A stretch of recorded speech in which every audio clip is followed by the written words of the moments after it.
ලාංකේය වේදිකාව මත රන් සලකුණු තැබූ මහාචාර්ය ඉදිරිවීර සරච්චන්ද්‍රයන්ගේ 30 වන ගුණානුස්මරණය වෙනුවෙන් එතුමන්ගේ නාට්‍යාවලියේ එන විශිෂ්ටතම නිර්මාණ 9ක් පුරා දින 10ක් මුළුල්ලේ වේදිකාගත කෙරෙන වගයි.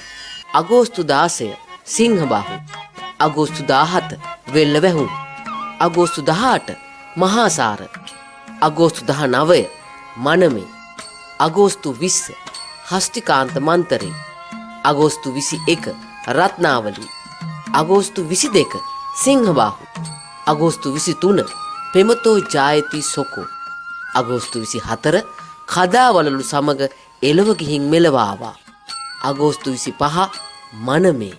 සියලු නාට්‍ය දිනපතා සවස 6:45ට වායු සමනය කොට නවීකරණය කරන ලද බොරැල්ල YMBA රංගශාලාවේදී රඟ දැක්වේ.